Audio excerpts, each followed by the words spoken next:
एक दर्शक का सवाल यह है कि उन्होंने तमाम जांचें करा ली, KFT, LFT, CBC, urine protein creatinine ratio, urine albumin creatinine ratio, ultrasound, सारी जांचें नॉर्मल है, फिर भी पेशाब में झाग आ रहा है, वो क्या करें?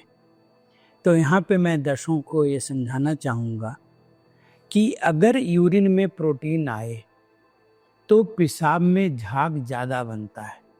तो अगर किसी भी इंसान को कोई बीमारी नहीं भी हो और पेशाब में झाग अगर ज़्यादा बनता हो तो उनको यूरिन प्रोटीन की जांच जरूर करानी चाहिए। एक तो जांच है जिसमें 24 घंटे का पेशाब जमा करते हैं, उसको बोलते हैं 24 आवर्स यूरिन प्रोटीन। कभी कभी ये टेक्निकली आसान नहीं होता, लोगों को उतना समय नहीं मिलता, तो एक जांच कराते हैं यूरिन प्रोटीन क्रिएटिनिन रेशियो और एक जांच होता है यूरिन एल्बुमिन क्रिएटिनिन रेशियो। और इसमें कौन आपके लिए बेहतर है ये आपका नेफ्रोलॉजिस्ट बेहतर जानता है।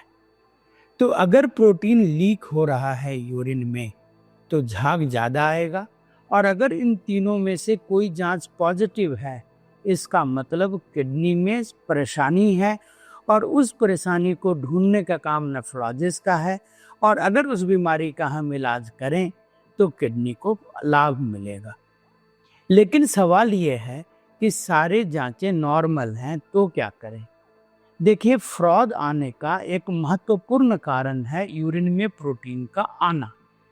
लेकिन यूरिन में प्रोटीन अगर नहीं भी आए तो भी यूरिन में झाग आने के मामूली कारण हो सकते हैं, जैसे कि आपका पेशाब का धार इतना तेज है कि बस तेज धार कमोड के पानी में जाता है तो बबलिंग हो जाती है। ये एकदम से नॉर्मल फेनोमेनन है। दूसरा कारण क्या हो सकता है कि अगर किसी कारण से यूरिन गाढ़ा हो गया है, जैसे कि रात में सोने के बाद अगर हम सुबह उठें तो वो ओवरनाइट फास्टिंग के कारण यूरिन कभी बहुत गाढ़ा हो जाता है, तो गाढ़ा यूरिन में झाग आना नॉर्मल बात हो सकती है। तीसरी बात क्या है? हो सकता है यूरिन में समस्या ही ना हो, कमोड को साफ करने के लिए जो केमिकल्स यूज हो रहे हैं शायद उसके रेमनेंट में आपने यूरिन किया, इसके कारण झाग आ गया हो और आप बेकार में परेशान हो रहे हैं। चौथा कारण क्या है कि हो सकता है कि किडनी में बड़ी समस्या नहीं है, मामूली यूरिन में इन्फेक्शन है और उस इन्फेक्शन के कारण एक टेम्पोररी झाग आया हो, या कभी कभी कुछ खान पान के कारण, हाई प्रोटीन डाइट के कारण क्षणिक झाग आ सकता है। इन सारी चीज़ों को नॉर्मल मानते हैं। तो अगर झाग यूरिन में प्रोटीन आने के कारण हो रहा है तो उस झाग का महत्व है आप नेफ्रोलॉजिस्ट से अपना ट्रीटमेंट कराएं।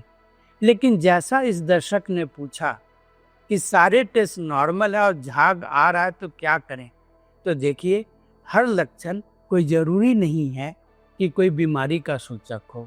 तब आप निश्चिंत हो जाएं और नियमित रूप से मे भी साल में एक बार या 6 महीने में एक बार फिर से दोबारा टेस्ट करा लें और झाग के कारण अपने आप को बीमार ना समझें, क्योंकि प्रोटीन के अलावा बहुत नॉर्मल कारणों से भी यूरिन में झाग आ सकता है, जैसा कि अभी मैंने आपको समझाया। धन्यवाद।